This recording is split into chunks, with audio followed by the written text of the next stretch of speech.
Today's episode is a fun one. I have the CEO of FreshBooks coming to share with us how to charge what we're worth. I know many of y'all are undercharging, but after this episode, you are gonna be ready to put it out there, increase your prices, charge what you're worth, because friend, you are worth a lot. Now, before we get into this, understand that this is episode 131. I share show notes pages all the time. I really do want you to go over because there is a link to his free ebook and a lot of other great information for you. So head over to rachelbrinky.com/EPI 131 and then let's get going.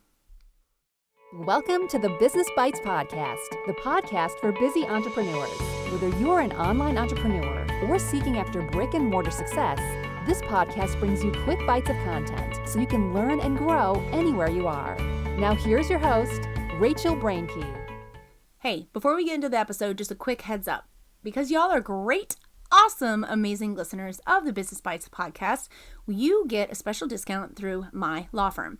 Anytime you head over there to do some brand protection, such as trademark registration, copyright registration, or just need some help with contracts, let them know that you came from the Business Bites podcast and we will get discounts applied for you. Particularly, our trademark applications are $500 off for Business Bites podcast listeners. So just let the team know and you will get a discount, and you'll also get to hang out and talk with me and keep your brand protected.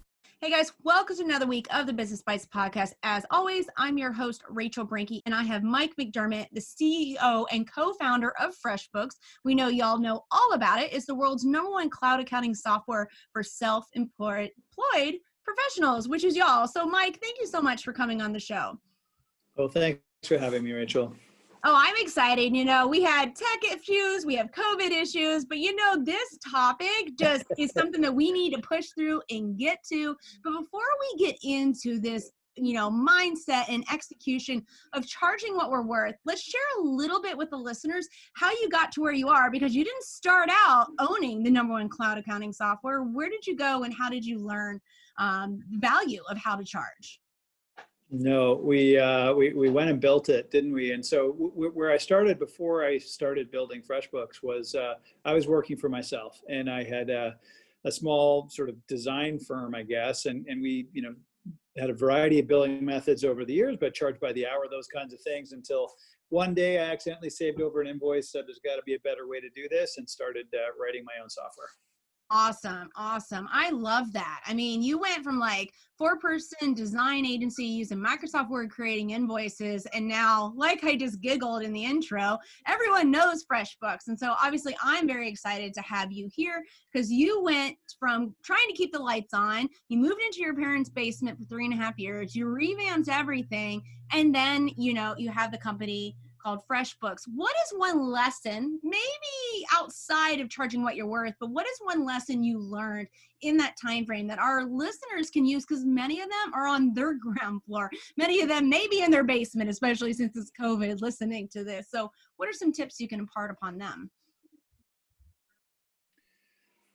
Well, I like to focus on the things that don't change. And so, for me, for whether it was back in my client services time or building FreshBooks, I just think, knowing your customer, focusing on them and their concerns and really, listening and being wide open just to make sure you understand those before you go and, start talking about any solution you might have for them. Like knowing them and their problems, to me, is kind of the heart of entrepreneurship. It's the heart of, for me, owning a business is the spirit of sort of serving others. And, it's really hard to serve people well if you don't understand their problems and their needs. And so that to me, I think is the thing, is really know your customer. And what gets hard over time is as you get busy and everything else, I think the nugget is to keep finding ways to do that. Mm-hmm. Because, we can all get busy and distracted, or you're thinking we're getting to know people, but literally making time to check in with your clients and, ask questions that, go beyond the project you're working on, and make sure you are always in touch with their context and their struggles. I love that you honed in on this tip. We didn't even tee this up before the interview, but because it's been in my mind a lot lately, especially during COVID, because that's when we're recording this and it'll publish, is that maybe the needs and change have changed from your audience because of COVID. And I'm raising my hand because I kind of just did this. I tried to stick to my own marketing calendar because it's what I thought my audience needed and wanted. And I kind of put COVID to the side. We've been hammering it for so long the last few months. This past month, I go, no, let's just step aside from it. But I couldn't. And my audience really did show me through purchasing or not purchasing, through engaging, not engaging. And if I had taken your advice, so I'm being transparent, sharing, even though I've been doing this for 15 years, you still have to always keep the pulse on what your customer or clients are needing and wanting from you at that time. Yeah, no, it is truly evergreen, right? And it's spending time against that will never you'll always get a good return on it. Yeah, for sure. And just an FYI, y'all, we have an episode coming talking about this very topic, not just surveys and gathering testimonials, but really digging into what your audience needs and pairing that with what you want to give them. So check for future episodes on that. But for now, in episode 130 right here, don't forget, you can check out all of Mike's stuff and the show notes, because we're going to get into the nitty gritty here about charging what you're worth and how to get to that. And it will be at rachelbrinke.com/EPI 130. So make sure you jump over there for that. All right, Mike. So let's dig into the major beef of what we are here to talk about: charging what you're worth. And it's funny because I was just having this conversation with one of my team members in one of my businesses this week as we're developing like a new collection for our clients. And she goes, but it's easy. But my pushback for her was, just because it's easy for us doesn't mean it's easy for our client or our customer. There is value in pricing it more than what we would necessarily pay for, because we're the ones, we know what goes into it. We already have the requisite knowledge. So how do you fight that when you're developing a product or service and you're looking at pricing aspect? How do you fight that own internal, what maybe you would charge, but you already have the requisite knowledge of how to do it? Yeah. So there's a whole bunch in there. The place I'd start with is value is not determined by you, the service provider. Value is determined entirely through the eyes of the customer. Mm-hmm. And, in this scenario you're talking about, it sounds like, hey, based on your expertise and all these things, you all have been able to develop some materials and, and that wasn't hard for you. But, you may have your air quotes, Malcolm Gladwell, 10,000 hours, might be expert in that area. And so you can sit down and go ahead and put together, and I'm sorry, I don't know what the nature of the offering was, but, let's say it was content or something along those lines. It's easy for you based on your expertise and what have you to go ahead and do that. But the value for somebody else to be able to come to you, let's say, and get, a one-stop place to go to get, competent answers that they trust, and not have to, because what's the alternative? Well, I have to scour the internet. I have to spend hours of time, like watching or reading or listening or whatever, figure out what I trust, what I don't, and to get to kind of the answers that might be offered. And forgive me, I don't know why I thought it would be an information product, but let's pretend it was. There's just value in the time savings of getting, good answers here and now from a trusted source. So that's just one example of, just because it's easy for you doesn't mean it's not valuable to someone else. Mm-hmm. Yeah, no, definitely. And this wasn't informational. It's on my law firm side of things. We're working on like brand protection and making sure that we stay on top of infringers and enforcing all of that. And for me, my paralegal said, but that's easy. And I'm like, it's easy for you because you do it every day. It's not easy for the standard entrepreneur who doesn't know difference between trademark, copyright, or even how to enforce. And so I know for me that this right here, what we're discussing, is a struggle that I've had in all my businesses for all 15 years, because you want to balance that also against how not outpricing yourself. You want to price yourself to the point of attracting the people that can afford and want and buy into your messaging, because you have a solution to a problem for them. But how would you advise those listening? How do you balance that against the market pricing, or, more pointedly, I guess, the fear of pricing too much and end up steering people away? Yeah. So I personally believe that, almost every owner left to their devices will just underprice their offering compared to what somebody will pay. Right. Right. And even like the majority of people will pay. Like we just bias to undervaluing ourselves, and we bias to, oh, it'll take 5 hours and really it takes 12. And, I don't know if it's like an optimistic side of ourselves and, I don't want to say low self-esteem, but like, for some reason we won't go ahead and do that. And so I think, one of the things you want to go ahead and do is understand. Again, I would go back to the customers to root around and figure out like what is valuable to people. And so the example I gave, so funny enough, sounds appropriate. Like if you think about their alternatives, the time they're going to have to spend to go and find the answer out some other way, or maybe the other firm, they'd have to go and pick up the phone and be charged, sort of, I don't know how you're pricing your product, what it is, but like, like maybe it's going to cost them, so if you think in sort of alternatives sometimes, now that can also lead people to be, and I'm not a fan of this, is, to just competitively, well, I saw somebody else doing this for $50, so, it can't be more than them. And, I'll go ahead and say, then you start to get into, well, I think if you're just reacting to competition, you've sort of lost the plot. And so I'd go and speak with some people. And again, whether it's trying to understand their alternatives or trying to understand, where value really lives. I'm going to give you a small but unintuitive example. When I, price projects, and by the way, just by way of background, maybe I should have started with this. I did write a book on pricing your services. It's been downloaded by 250,000 people. So, well worth checking out. It's free, takes about an hour to read. Just the heads up, it's written like a fable. So if you don't like those, I'd say just get over it. If you don't get the time back, I'm sure it'll be a good use of your time. And the purpose of the book, it's called Breaking the Time Barrier. And the purpose of the book, again, it's free. So like, I'm not, I really thought this would help people because I went out to dinner with my customers at FreshBooks for years and years, and they all had problems around pricing.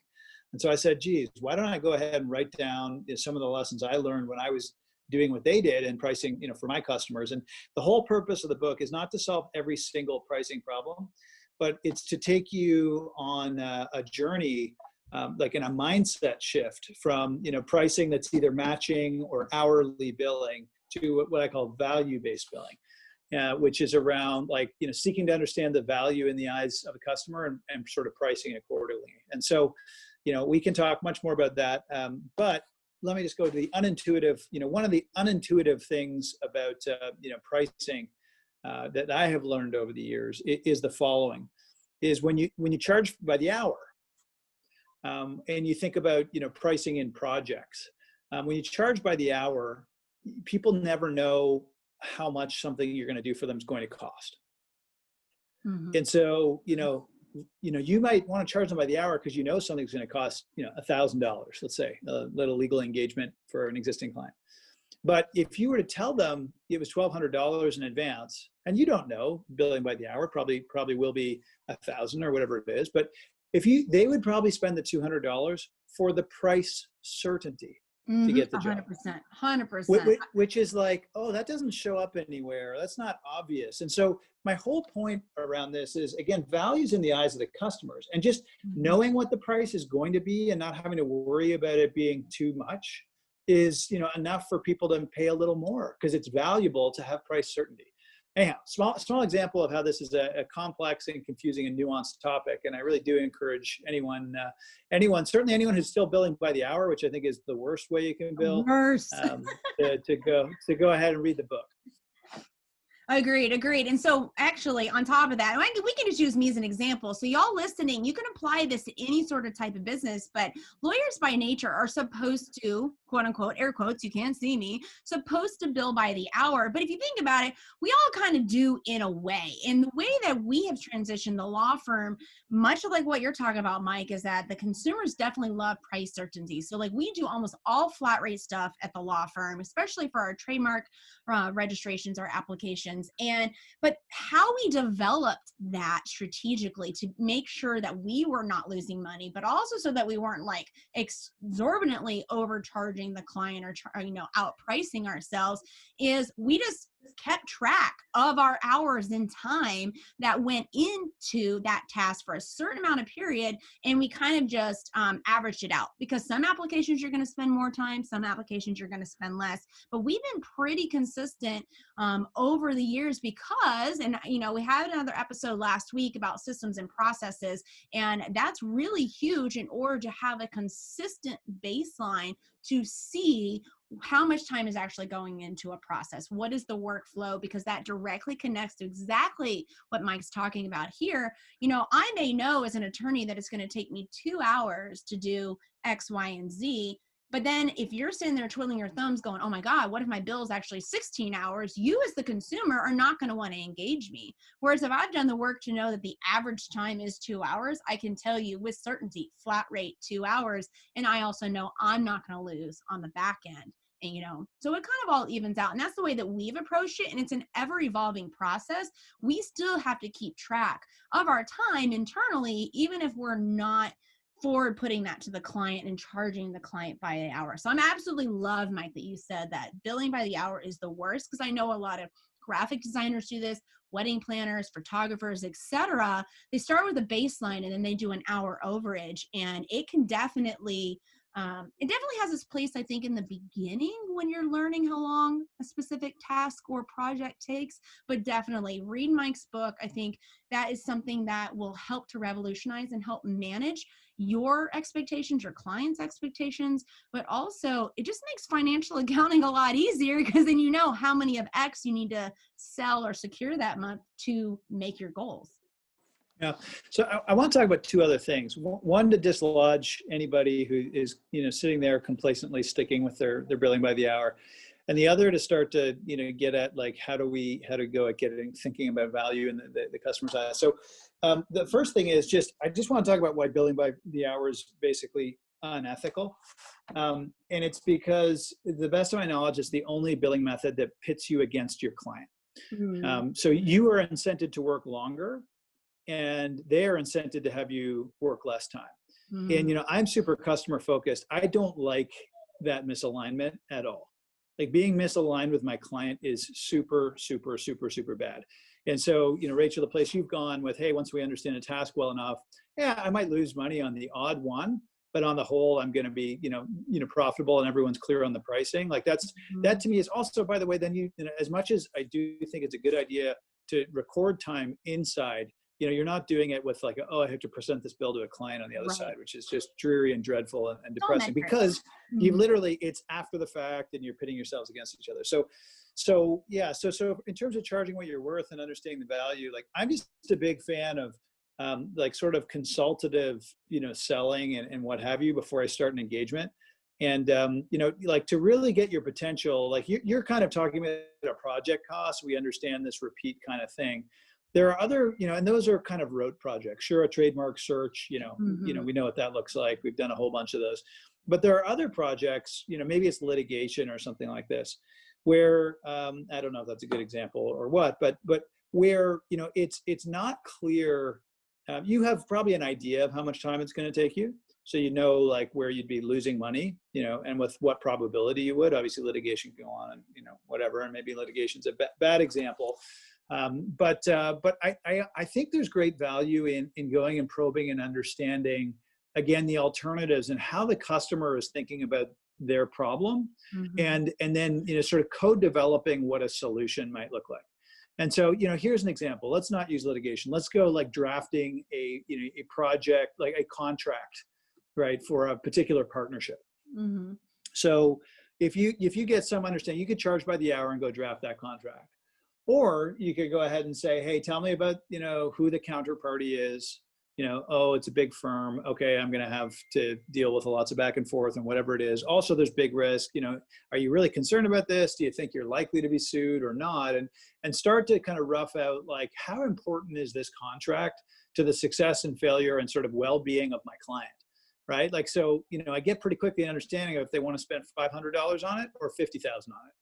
And then you sort of price accordingly, right? Because, obviously if it's $500, you might say, no, thanks, I don't want the business. But if it's $50,000, you might say, yeah, that's a pretty good size engagement, and I'm going to go ahead and work them through, and there'll be some back and forth, but I'll give you that upfront price. even if I maybe lose out on a few hours, I've got a great, high margin project still. And, and off we go. And suddenly, by virtue of them being like, hey, this is really important to me. They're going to be my biggest client. I'm concerned about downside risks in these areas, but I really want to make sure we're buttoned down on this, and we're going to have to work with their counsel, and they're huge. It's going to take forever. Yeah, $50,000 might be fine to get that contract going, because it's multi-million-dollar engagement for them down the road, and they'd rather know they can sleep at night and all that good stuff. So I'm not sure that's a perfect example, but it gives you a sense of uncovering the problem, what that your client actually has, with whom, and starting to even tease into like, well, what if we get this right? You're telling me the problem, you're afraid of being sued, but like, how big is the contract? And then you start to understand like, we're talking about potentially millions of dollars for you. To spend $50,000 to get that set up is probably not that big a deal.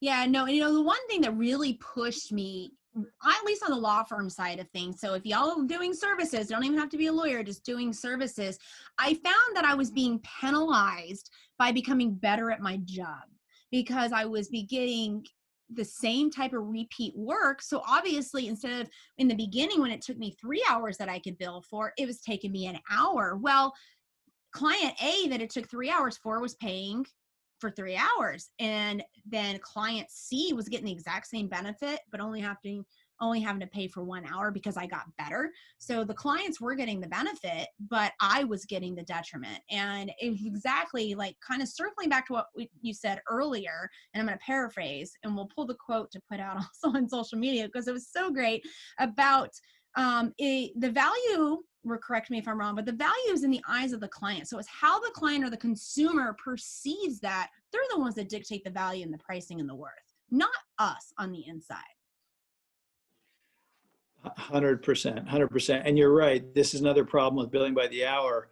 I just want to underscore it, for anyone again who's sort of complacent and still has it. And you probably have, it sounds like you have a variety of owners and not just service-based, but having been service-based, you just think about, you're right. Like, not only do you get better at things and things take less time, I think of, doing knowledge work as an inherently creative exercise. And I know that not every one of my hours do I perform at the same level. And so, so it's sort of nonlinear. And sometimes it can take me, sometimes I have 2 hours that make my week more productive than the week I had before.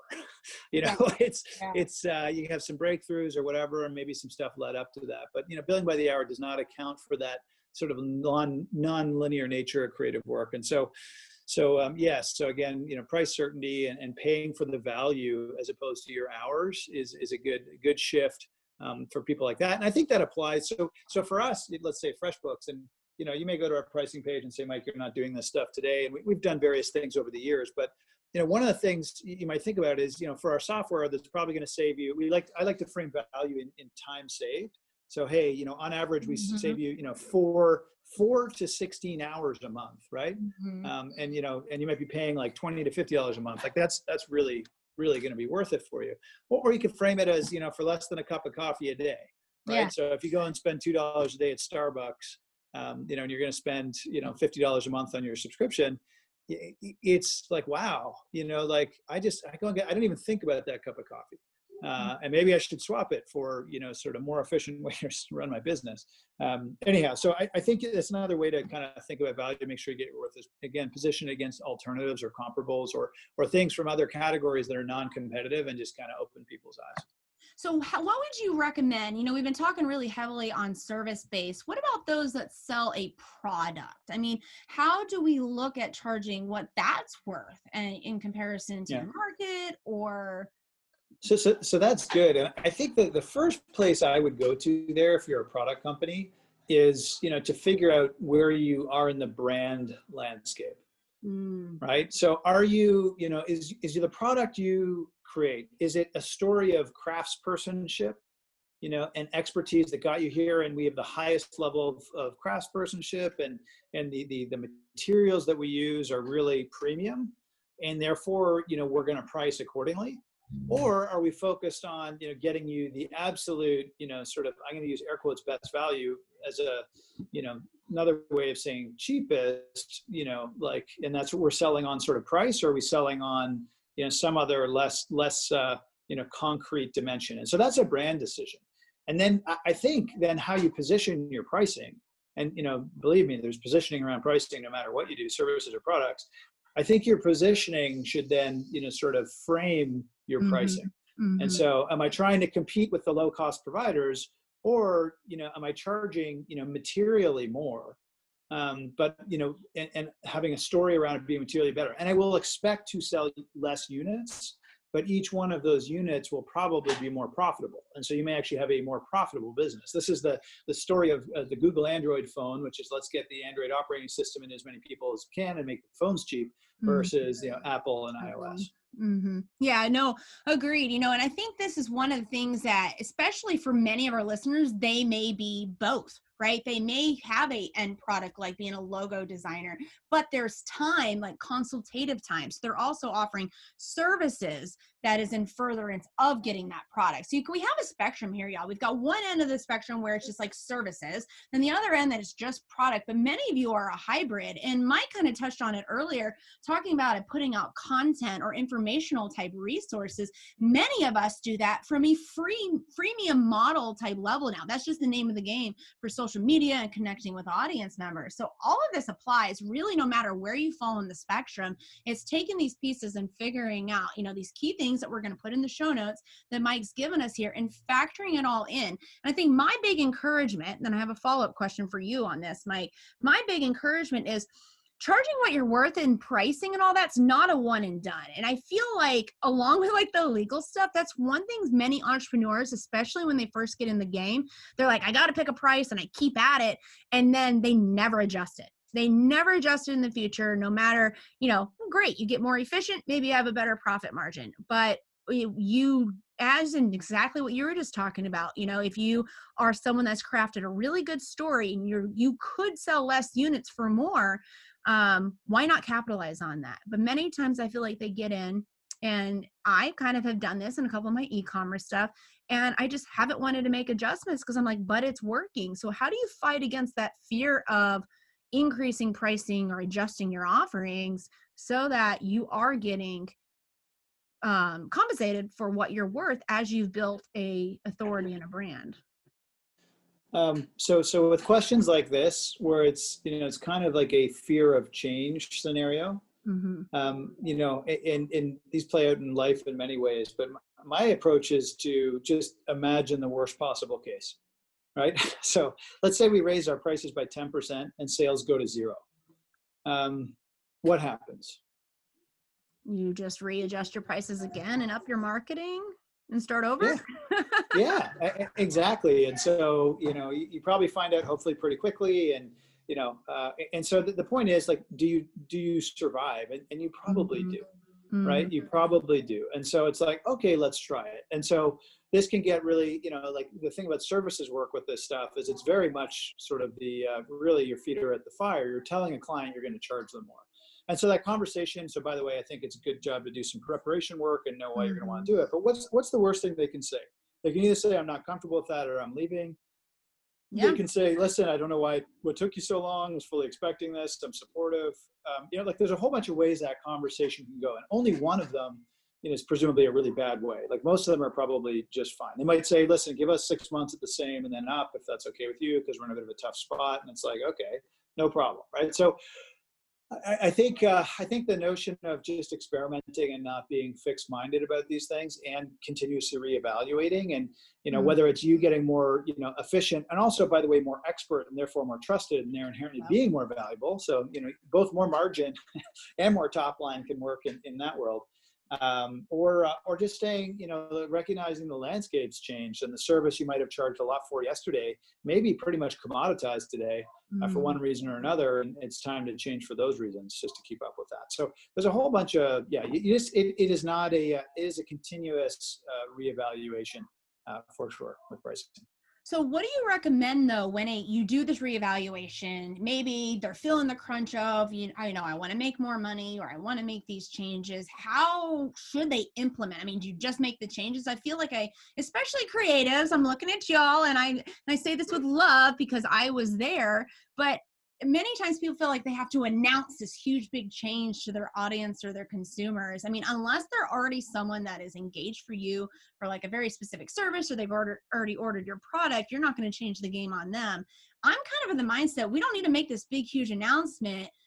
Do you see maybe seeing a place in marketing or in business to announce, hey, I'm getting ready to double my prices? Yeah, so I think the way to think about this is, sort of existing clients and future clients. And, if you're going to go and raise, like, so I run a subscription business. This is very pertinent to us. It's one thing for me to say we're going to raise our prices for new people who sign up. I would say that's a non-newsworthy event. I would say it's a different story to go and say, hey, you've been paying us for 10 years. Thank you very much. And, we're going to increase your fee by, whatever it is, because we've added a lot to the service and these kinds of things. And people respond to the two very differently. One, they have no prior knowledge of your pricing. And it's like, I guess that's what it is. It's still valuable. Here I go. Mm-hmm. And the other is like, what? I've come to expect the price I paid for this thing. And, people can be, some people are very understanding. Yes, the service has come a long way. I really love it. No problem. The value's there. And other people are like, just very focused on the cost and saying like, hey, that's not the agreement, or maybe they feel it's too much. And so I think, really the punchline here is to think about, the customers who are new, to your franchise, if you will. And then, the existing customers, and they probably require different thought processes. Mm-hmm. Right. So for the new customer, your pricing is going to be kind of part of your brand and positioning. It's should indicate to them what kind of a business you are. Are you kind of premium, low cost, whatever. Mm-hmm. And for your existing customers, it's kind of like, it's a relationship reset. Mm-hmm. Right. You're probably kicking off an event where they say, do I still want to be working with you? They're going to be 25% more now. I've been with them for 5 years and they're going from $100 an hour to $125 an hour.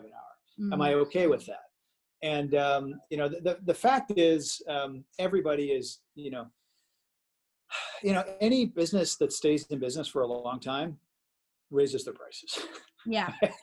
It's like there's inflation, there's everything else. So if you go long enough, if inflation is 2 or 3% a year, in 10 years, that's 30% price increase, right? 20 or 30%. So just through that alone, like we should all understand that this is coming on some level, but it doesn't make it easy to have the individual relationship reset sometimes.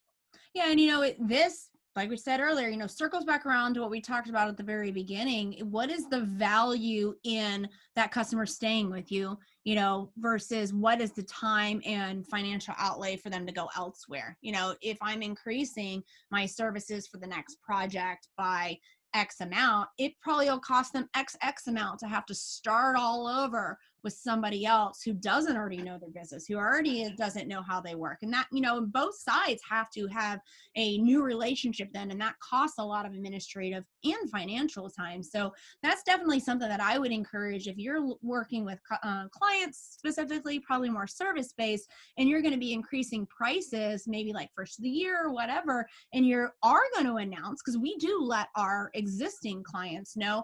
We also partner that with maybe a discount or an interim period where they can get an adjustment to know that their bill is going to be more from now on. But we also partner that with saying exactly what I just said. It's going to cost you more time, money, and energy to go find somebody else. And so, doing the math breakdown really does help as well. I mean, we don't want to get into all the nitty gritty and do all the work for our consumers, but definitely showing them all the benefits. Like with you said it with FreshBooks, you may increase the price because you added all sorts of new features. Well, a solid person, a solid entrepreneur who is really the ones that you want, because they're going to be long-term and consistent, as long as you go to them and say, we're raising it this much, and here is why, and here's all the new benefits to you, most stay on, don't they? Oh, yeah, that's certainly, we've only run one price increase in over 15 years, and that was definitely, what we saw. And I think it's, people understand value, right? And they value. I think what you'll lose some people who, like, again, it's the relationship reset, and they say, hey, it's not working for me anymore, and they see it as a trust thing. So yeah, don't surprise people with a price increase. I always like to also, start higher prices with new to franchise people. So like, hey, my new clients that I onboard, and then I go back to my existing clients and say, listen, we've been charging other people for 6 months these new rates. It's coming for you, in a month or two. If you have any questions, let us know. But here's, we really value your business. Like, to your point of, the administrative cost of moving, but there's also a trust thing. You go somewhere else and it's risky. So, you may find that your customers are a little more locked into you than you think they are. Or, and I really hope this isn't the case, you may find the alternative. But that's, I would say, in my experience, very, across, a range of businesses, much less common. And it's probably more a symptom of you not running your shop well, so to speak, if that's what's happening. Yeah. Well, and that's good. That can be an enlightening too. If you maybe do make a pricing change, don't just blame it on the pricing. See, what are these things that Mike and I have outlined for y'all? What are reasons that they may have left? Maybe they didn't trust you as much before. Maybe they didn't actually value you before. Maybe you weren't actually given that great of product or service. And so that's definitely good evaluations, I think, that comes out of like pricing increases and getting to charging what you're worth. Not only will hopefully you make what you want to make, have your value compensated for, but it can highlight all these other internal things that, one way or the other within your business. So that's definitely a good barometer. I'm saying that to encourage everyone listening. Don't just simply say, okay, I listen to Mike and Rachel, I'm going to go start charging and that's it. And then all of a sudden y'all are leaving a bad review and when you're getting backlash from people. Well, it's probably not just about pricing. I've said it in other episodes. Pricing is not a sales tool. And Mike has dropped it a few times through here, and I've said it. It's all about the messaging connection and the value of things that you're giving to your consumer. And really, pricing is just a mechanism, a way you get compensated for your time and shows your value in that way. So Mike, let's go ahead and wrap up this bite of business with one last tip that you would leave with them regarding charging what they're worth. Again, this is free, and you won't really see my name other than in the cover, but I'm going to go ahead and say this because I think it's probably the best way I can help anybody with this is go spend 45 minutes, download for free Breaking the Time Barrier, read it, again, 45 minutes. And I think it'll help you just go on the journey of understanding, I think, some of the themes in this call we've had around, the value being in the customer's eyes and not yours, and how to go and, figure out where that value is so both how to charge for it because it might be greater than you think it was, and also had a message for it so you understand that. So I would really encourage you to go and do that. I think it's super valuable, and whether you're selling, it's written primarily for people in services, but anyone doing anything they need to hang a price tag on will benefit. Definitely. And by the way, Mike will refund you the money that you paid for said free book if you don't like it and learn nothing. Well, let me go one way. Like, I ran it as an experiment, and we actually, when we let the book out, we said it's free. Pay us what you want to. And people for that free ebook individually sent me a I don't know how much money it was in aggregate, but multiple people spent hundreds of dollars. They sent to me as a way of thanks. Yeah. So that's hopefully you'll find it at least as valuable. And we've even taken that away. So there's not even, you'll read about it in the book, but there's no way to actually send me money unless you really work at it. So hopefully you enjoy it. Well, fantastic. Mike, thank you so much for this. Y'all, don't forget to hop over to rachelbrinke.com/EPI130 because it's episode 130. And as always, on Facebook, in our Business Bites group, we will have a thread dedicated to this. We'll get the links and everything of this book that you guys absolutely need to have. And I really encourage you read it because I kind of want to do like a quote unquote book club for it. Let's read it. I will get some engagement and questions posted in the group so we can chit chat and learn from it. I would love to hear from all spectrum, whether you're service-based, product-based, because we have a variety of entrepreneurs in that group that can help. And so thank you, Mike, so much for this wonderful information, and I'll talk to you guys next week. Thanks for joining Rachel on this episode of the Business Bites. For show notes, a list of recommended tools, or referenced episodes, you can find them at businessbitespodcast.com. Until next time.